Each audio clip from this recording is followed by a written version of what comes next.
안녕하세요. 채널 제네시스 박 시청자 여러분. 7월 18일 목요일입니다. 네.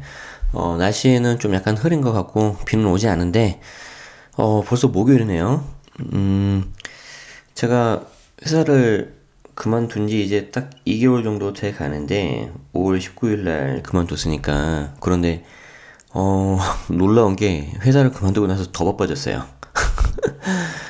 이 정도 되면 굉장히 좀 시간도 좀 여유가 많고 여행도 좀 더 많이 가야 되고 그럴 줄 알았는데 이거 뭐 시간이 더 바빠져가지고 열심히 하고 있습니다. 자, 오늘 일단 7월 18일자 뉴스 보도록 하겠습니다. 오늘은 제가 좀 일어난 거에 비해서 녹화를 좀 늦게 시작을 했는데 생각보다 약간 좀 기사 고를 만한 게 좀 없었어요. 그런데 두 개만 할까 하다가 그래도 이왕 하는 김에 하나 더 해드려야지 해서 세 개 찾느라고 약간 늦었습니다. 자, 양도세 중과에 있어서는 특별한 게 별로 없었고요. 직 전매 제한 연이은 규제 직감만 치솟나 뭐 이런 내용 좀 있고, 역세권 소형은 여전히 광고 위주로 나가고 있고, 4차 산업은 제가 원하는 그런 내용들이 좀 안 나오고 있어요.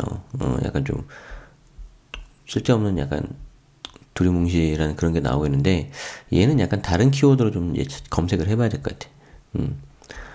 그리고 이제 양도소득세. 자, 1주택 양도세 비과세 혜택 2년 이상 거주 보유 등 6가지 요건 맞아야 된다. 무슨 또 6개야. 한번 볼게요. 그러니까 그만큼 6개, 갑자기, 왜 이렇게 요건이 많어? 해서 힘들잖아요. 한번 볼게요. 1주택 양도세 비과세 혜택 2년 이상 거주 보유 요건은 6가지 요건이 맞아야 된다. 자, 1주택을 보유한 사람은 그동안 양도소득세를 걱정할 필요가 없었다는 거죠. 특별하게 신경을 안 써도 비과세를 인정받는 게 어렵지 않았기 때문이다. 그런데 내년부터는 1주택을 보유한 사람도 양도세가 많이 나올 수가 있다. 왜? 비과세 요건이 까다로워졌으니까. 자, 1세대 1주택 양도세 비과세 요건은 다음과 같다. 첫째, 거주자여야 된다. 그러니까 이게 여러분들 되게 쉽게 생각하시는데, 내가 만약에 거주자가 아니면 이런 비과세 혜택이라는 걸 아예 못 받아요. 그러니까 거주자냐 비거주냐에 따라서 완전히 과세 체계가 달라지거든요. 그럼 여기서 비거주자가 누구냐? 해외에서 1년이 365일이잖아요. 그 중에 180일 이상을 밖에 살고 있는 사람이던가, 제가 숫자 정확히 기억 안 나네요. 아무튼 해외에서 많이 그냥 내가 살고 있다 그러면은 이거 비거주자 될 수도 있으니까 확인해야 되는 거예요. 그러면은 이 뒤에 내용 모르셔도 돼요. 어차피 비과세 안 되니까. 이런 거. 그리고 이제 둘째, 독립세대 요건 만족해야 된다. 말씀드렸죠? 결혼하거나 30세 이상이거나 돈을 벌거나. 그리고 이제 이 독립세대를 기준으로 매각할 당시에 주택이 하나 있어야 되고, 그러니까 독립세대를 기준이라는 거예요. 그러니까 독립세대 자체가 안 되면, 세대 기준으로 봐서 뭐 하나가 아니라면 2개 이상이라면 안 되는 거지. 2년 이상 보유, 조정대상 지역 이후에 구입했다면 거주, 그리고 고가주택 아니어야 된다. 고가주택이면은 또 이제 9억까지는 비과세, 9억 초과는 세금 내야 되는 거죠. 그런데 이 기사에서는 이제 이 부분을 말하고 있는 거예요. 2021년 이후 보유의 개념이 달라진다.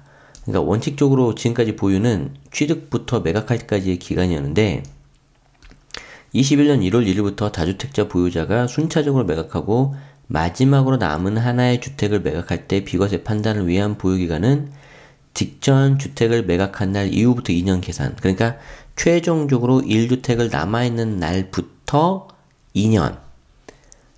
즉 다주택자가 마지막 한 채의 주택만 남겨진 상태에서 2년 이상을 보유해야 된다는 거죠. 물론 1주택을 보유한 사람이 추가적으로 주택을 구입해서 일시적 2주택 된 경우는 규정하지 않고 있다는 건데, 자, 이 보유기간을 판단할 때 주의해야 되는 부분이 있는데, 여기 있는 내용은 좀 기니까 여러분들이 읽어보시고요. 결국에는 뭐냐면은, 이거예요. 2021 21년 1월 되기 전에 팔거나, 그러니까 제가 강의 때 늘 말씀드리잖아요. 이거 21년 되기 전에 약간 이거 관련해서 매물이 나올 수도 있다. 그리고 이 세 개, A, B, C 세 개 가지고 있는 상태에서 두 개를 팔고 마지막으로 남은 하나가 뭐가 있죠? 여기서 보면은 사례에서 A, B, C 중에서 A를 8월에 매각하고 B를 21년 1월에 매각했다. 그러면은 남아있는 주택 C 하나 남잖아요. 이게 순수하게 남아있는 그때가 2020년 1월이 되잖아요.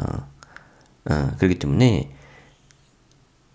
이때부터 1주택, 순수 1주택으로 봐서 2년 이상 지난 2022년 1월에 팔거나 아니면은 이런 거 적용 안 받는 2021년 되기 전에 팔아라. 그 말이에요. 그리고 이제 밑에는 좀 중요한 내용이 있는데 이게 이제 원종훈 세무사님 의견인 것 같아요. 그래서 여기서 보면 21년부터 이 2년 이상 보유 개념이 달라질 가능성도 크다. 그러니까 2년 이상 거주해야 되는 요건은 2년 이상 보유 기간 중 거주해야 된다고 설명하고 있기 때문이기 때문에 이 보유 기간 자체가 한번 흔들려 버리면은 이 보유 기간 중에 거주 기간도 달라질 수 있기 때문에 마지막 주택을 매각할 때 결국 마지막 한 채로 남겨진 상황에서 2년 이상 보유 거주를 같이 해야 될 거다. 안정적으로 가려면. 그러니까 저도 약간 이분처럼 되게 보수적으로 보거든요. 충분히 그럴 수 있어요. 그래서 이 부분에 대해서는 추가 해석이 나오거나 좀 그 부분이 나오면은 말씀드리도록 하겠습니다. 문제는 21년 이런 내가 상황이 되기 싫으면은 좀 그 전에 미리미리 좀 작업들이 들어와야 되는데 너무 좀 이런 해석 같은 게 느린 것 같아요. 우리 입장에서는. 그래서 좀 아쉽고요. 자, 또 한번 볼게요. 아무튼 기사 한번 꼼꼼히 보시고 다른 거 자금 출처에 관한 내용이 있는데 좀 미리 말씀을 드리는데 조금 어려워요. 자금 출처에 대해서 약간 어렵습니다. 핵심이 되는 내용만 좀 말씀드리도록 하겠습니다. 자, 보시죠. 좀만 줄일까? 오케이. 배우자 또는 직계 좀비 소액에게 양도한 경우거나 간접 양도한 경우 뿐만 아니라 이런 여러 가지들을 봐서 자신의 자력으로 취득하였다고 인정하기 어려운 경우에는 자금 출처 조사를 하는 거예요. 10억 미만인 경우에는 80%만 입증하면 증여 추정을 배제한다. 10억 이상 경우에는 입증하지 못한 금액이 2억 미만이면 증여 추정을 배제한다. 자, 그러니까 80% 정도만 내가 입증하면 된다는 건데, 자, 자금 출처 인정되는 경우, 갑자기 보자마자 막 이게 어렵죠. 그래서 이제 쉽게 말해서 본인 소유 먼저 물건을 팔 때, 그리고 여러 가지가 이렇게 있는데, 여기보다는 밑에 있는 게 더 중요한 것 같아요. 자, 친구 A는 살고 있는 집을 아들에게 중요해주고 그 친구 A가 친구가 이제 살고 있는 거죠. 이 경우 집값의 50% 정도를 주고 아들에게 빌릴 작정이다. 이때 전세 계약서를 작성하는데 새로 산 집에 대해서는 자금 출처를 묻는다면 전세 계약서의 제출로 가름한다. 그러니까 전세 계약서 제출을 통해서 입증을 할 수 있다는 거예요. 자, 살고 있는 집을 상속받았고 어머니와 같이 2분의 1씩 지분씩 상속받았는데 시가가 60억이다. 그러면 30억 정도를 받은 거잖아요. 그런데 이 중 절반인 15억 정도는 어머니에게 전세를 주고 받은 돈으로 자금 출처를 한번 할 수 있다. 자, 결혼을 했다. 돈도 꽤 모았다. 아무튼 전세금으로 일부 받게 됐으니까 자금 출처로 이 돈을 사용했고 자금 출처에 대비하게 되었는데 여러분들이 이제 이렇게 쉽게 말해서 이런 용도가 이렇게 있는데 이 부분에 대해서 내가 자금 출처를 할 수 있다는 거고 지금 좀 글씨가 흐리죠. 그래서 여기는 좀 기사 원문을 드릴 테니까 한번 읽어보시고요. 여기에서 이제 중요한 게 뭐냐면 이런 거예요. 금전대차 계약, 금전대여 계약에 대해서 여기에 대해서 쉽게 말해서 돈도 함부로 빌려주고 하더라도 증여로 본다는 거예요. 증여가액이 1천만 원 미만인 경우에는 증여세를 부과하지 않는데 이때 적용되는 세율은 법인세법 시행령에 있는 거를 따른다. 자, 그래서 그때 얼마냐? 여기 볼게요. 2016년 3월 21일 이후 증여분은 연 4.6%. 그래서 그냥 쉽게 생각해서 내가 이게 돈을 빌려주게 되는데 거기에 대해서 내가 금전대차 계약으로 해가지고 증여가 아닌 걸로 해서 뭐 개인 간에 어떤 서로 돈을 주고받는 걸로 하겠다 그러면은 이자를 4.6% 해야 된다는 거예요. 그리고 이렇게 금전 차용 증서 이런 식으로 남기라는 거죠. 그래서 여기 샘플이 나와 있으니까 이거 제가 드리려고 이거 그 기사 공유 드린 거였어요. 그래서 요거 꼭 한번 보시고 참고하시면 좋겠고, 이렇게 차용 증서 썼다고 해서 다 인정되는 건 아니고 이걸 한번 제대로 인정받으려면 공증을 하시는 게 좋은데, 공증하면 또 이게 금액에 따라서 수수료가 나와요. 많게는 막 몇백만 원 나온단 말이에요. 한 3억 정도 하고 그러면 한 300인가? 2, 300인가 나오는데, 그러니까 그렇게 하셔도 좋고, 좀 꼼꼼히 하시려면 금액이 그렇게 크지 않거나 그래도 좀 꼼꼼하게 하시고 싶으면은 요 양식대로 해서, 제가 봤을 때는 제 개인적인 생각으로는 종이 하지 마시고요. 이메일로 주고받으세요. 이메일로. 뭐 네이버나 다음으로. 그러면은 이메일을 주고받으면 뭐가 있어요? 그 시각이 나오죠. 시각. 메일을 내가 주고받은 그 시각. 그리고 이 네이버가 하고 다음이 뭐 당분간은 망하지 않을 거잖아요. 그죠? 그러면은 그 해당 회사의 서버에 기록이 남아있기 때문에 오히려 그게 더 좋은 증거가 될 수 있다. 그래서 그거 좀 말씀드리도록 하겠습니다. 나머지 사실 좀 어려워요. 저도 이렇게 상증세 이렇게 하면서 항상 좀 어려움을 느꼈고, 이 부분은 경우에 따라서는 다른 법률까지도 검토해야 될 수도 있기 때문에 꼭 이렇게 상증세 관련된 세무사 또는 다른 분 이렇게 전문가를 통해서 상담을 받으시기 바랍니다. 자, 또 이제 기사 보죠. 우리는 양도소득세 파트에서 좀 보고 있었고, 김현미 장관님 들어본 적 없고 생각도 안 하고 있다 믿고 있습니다. 자, 부동산 세금 쪽으로 가볼까요? 오케이. 이거 한번 볼게요. 12월 종부세 폭탄 터지나. 아마 이게 이제 마지막인 것 같은데, 다른 거 키워드 한번 봐볼게요. 절세 관련돼서. 부가가치에서 나쁘지 않아야 될 절세 전략. 어우, 되게 좋아 보이는데, 봤더니 그냥 광고였어요. 광고였고, 광고 이렇게 많아, 이렇게. 소형 아파트도 대부분 다 광고고. 오케이. 임대사업 어제 본 기사 나오고요.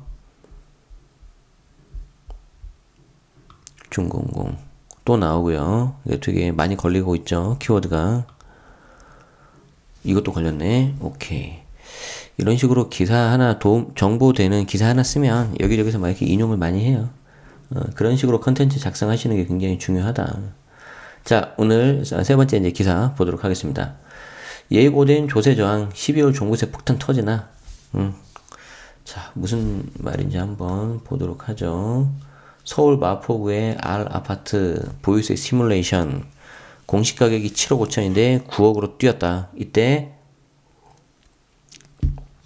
재산세 117에서 151로 올랐고, 이에 따라오는 도시지역분, 지방교육세 막 이런 것들도 당연히 오를 거고요. 종부세는 92,000원이 나왔는데, 왜 공시가격 9억까지는 비과세잖아요. 이게 이제 1주택이고 단독명이라고 이제 가정한 거죠. 자, 그러고 있는데 서울 아파트 공시가격이 이제 14.02% 올라서 7월 재산세가 나오고 12월 종부세 이제 어떻게 될 거냐. 자, 이게 이제 꽤 많이 나올 수 있다는 거예요. 그래서 특히 이제 위에 있는 사례뿐만 아니라 무슨 반포자이 막 이런 거 있잖아요. 이런 거는 이제 되게 이제 많이 오른단 말이죠. 그래서 이 경우에 재산세가 24% 가까이 올랐는데, 문제는 12월에 부과될 종부세다. 이 경우에 102만원에서 196만원으로 무려 90%나 급등할 것으로 예상되는데, 이 종부세는 특히 조정대상 지역에 두 채를 가지고 있거나 총 보유주택 수가 3채 이상이면은 지분 포함해요, 당연히. 그러면 종부세 중과가 들어가요. 그래서 굉장히 좀 많이 나올 가능성이 높고, 종부세 세율도 훨씬 더 높죠. 재산세보다도 높고 역대 지금 최고예요, 최고. 그래서 지금 여기에 대해서 좀 부담이 커질 수밖에 없고, 어떤 관련된 실망 매물이 좀 나올 수 있지 않겠냐라고 하는데, 어떤 매물, 이제 이렇게 좀 전략을 다르게 가셔야 될 것 같아요. 종부세 자체는 세부담 상한이 없는데 보유세 이제 세부담 상한이 있어요. 그래서 이게 이제 조정 대상의 2주택자면 200%, 3주택 이상은 300%란 거죠. 조정 대상 지역에 2주택만 있으면 200%고요. 그냥 지역 상관없이 주택수가 3주택 이상이면 300%예요. 자, 그래서 이게 이제 고지서가 아마 11월부터 나와서 이제 12월 1일부터 12월 15일까지 이제 납부하게 돼 있는데, 어차피 지금 집을 팔아도 종부세를 줄일 수는 없어요. 과세기준일 보유기세 과세기준일 6월 1일 지났기 때문에. 유일하게 이제 줄이려면 어떻게 해야 되냐면, 딱 하나 남아있는 게 있는데, 6월 1일 기준으로 임대를 하고 있어야 되고요. 첫 번째, 6월 1일 기준으로 임대를 하고 있어야 된다. 메모하시는 모습이 막 보입니다. 그리고 두 번째, 현재 기준으로 공시가가 6억이 넘지 않아야 돼요. 서울 수도권 같은 경우에. 그 두 가지 요건을 만족하면 지금이라도 9월 초까지 임대주택으로 등록을 하면 종부세는 피할 수 있어요. 자, 다시요. 첫 번째 요건이 뭐라고요? 6월 1일 기준으로 보유수의 과세 기준일 날 기준으로 임대를 하고 있어야 되고, 두 번째, 세법상 장기 임대주택 요건을 갖추고 있는 6억을 넘지, 공시가격이 6억 넘지 않은 상태에 있다면 지금이라도 임대주택으로 등록을 하면 종부세를 줄일 수 있다. 그런데 아까 위에 나와 있는 고가주택 있죠? 뭐 반포자 이런 거 6억 넘었겠죠? 넘은 게 있겠죠? 그 경우에는 세를 놓고 있다 하더라도 등록해봤자 의미가 없다. 그러니까 그런 거는 목적이 정말 내가 종부세를 줄이는 거다. 그런데 6억 넘었잖아요. 그럼 등록하지 마세요. 제발. 제발.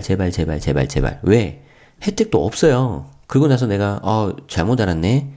등록 해지해야지 했는데 등록 해지 안 돼요. 해도 되는데 과태료 1,000만 원, 3,000만 원이란 말이에요. 제발 하지 마세요. 알았죠? 그래서 이제 올 초 같은 경우에는 증여가 엄청 늘었어요. 왜? 팔기엔 아깝고 그러자니 보유세가 너무 많이 나오고, 그러니까 그래 네가 가져라. 그래서 자녀한테 증여하는 거죠. 아니면 다른 가족한테. 또 머리 써서 증여했는데 배우자한테 증여하지 마시고. 수업 들으신 분들은 다 아실 거예요, 무슨 내용인지. 자, 그래서 여기까지 오늘 이렇게 들었고, 사실 오늘 내용이 기사 찾기는 조금 그렇게 쉽지 않았는데 내용 자체가 되게 굵직굵직하고 좀 어려운 게 있어요. 그래서 한 번씩 이렇게 제가 기사 링크 드릴 테니까 좀 한번 다 읽어보시고요. 뭐 저는 개인적으로는 이렇게 아침에 짧게는 한 15분, 그리고 뭐 길게 한 20분, 그리고 많게 하면 한 30분 이렇게 해가지고 영상을 이렇게 만들고 있는데, 뭐 여러분들도 이제 유튜브를 많이 보시니까 뭐 되게 다른 유튜브 영상에 비하면 뭐 편집도 뭐 딱히 없고, 뭐 화면도 뭐 그렇게 좀 허접하죠. 그리고 이제 이게 뭐 그냥 그런가 하는데, 저는 제 나름의 어떤 신념이 있어요. 그래서 이걸 지금 날마다 하는 거를 저는 계속 할 거고요. 그리고 좀 시간이 지나면 이제 좀 제가 다른 양식을 써서 또 이제 그런 것도 할 겁니다. 그래서 이거는 저와의 어떤 약속이기도 하고 제가 생각하고 있는 뭐 계획이 있어요. 그래서 그런 부분이 있다는 거 알고, 그렇지만 저 혼자 좋으면 안 되겠죠. 분명히 여러분들도 도움이 되셔야 될 텐데, 제가 장담하는데 이렇게 해서 쭉 해서 계속해서 저를 따라오시고 내용을 보고 계신다면은 굉장히 많은 효과가 있을 것 같고, 특히 이제 세금 자체에 대해서 좀 너무 이제 잘 모르신다 그러면은 물론 이제 강의를 들어도 좋은데 여력이 안 되시는 분 계시잖아요. 그러면은 제 거 블로그에서 꼭 직방 TV 칼럼 보세요. 그게 이제 제가 가장 핵심으로 제가 놔뒀으니까 잠깐 뭐 보여드릴까요? 그러면 제 거 블로그는 어떻게 하는지 아시죠? 제네시스 박. 아이고. 제네시스라고 하면 차밖에 안 나와요. 그래서 제네시스 박이라고 이렇게 치는 거죠. 왜 이렇게 계속 어떡하는지? 그렇지. 그러면 제게 나오죠. 이렇게 가서 여기 보면은 직방 칼럼 TV 이렇게 있죠. 이것만 먼저 보세요. 이것만. 수업 못 들으시는 분들은 이거라도 그냥 쭉 보시라고요. 이거라도 1번부터 가서 그러면은 지금 제가 하고 있는 이 기사, 그러니까 한 번은 여러분들이 기본 실력을 닦아야 돼요. 그게 책이 됐든 제 블로그가 됐든 뭐 강의가 됐든 여러분들 편하신 대로 하시라고요. 그 다음에 지금 하고 있는 이 데일리 뉴스를 꾸준하게 보시면은 굉장히 효과가 좋을 것 같다. 그래서 여러분들이 특히 이제 제 수강생들, 정규생들 있죠. 그분들은 제가 이거 설명하는 방식이라든가 농담이라든가 일부러 제가 수업 때 했던 거 똑같이 해요. 왜 그러냐면 그래야 기억이 나니까. 그러면은 뭐 약간 좀 하나 가지고 여러 번 하는 거 아니냐 그런다고요? 절대 그렇지 않아요. 왜? 세법은 돌아서면 잊어버리거든요. 그래서 이렇게 똑같이 해줘도 기억을 할까 말까 해요. 자, 그래서 제 취지를 좀 이해해 주시고 저만의 또 계획이 있다. 좀 기다리시면 더 좋은 걸 보여드리겠다. 그래서 그런 것들을 말씀드리고 오늘 시간 마치고 싶습니다. 자, 오늘 7월 18일 벌써 목요일인데 이제 조금 있으면 뭐 장마도 끝나고 곧 주말 오잖아요. 시간이 너무 빨리 가요.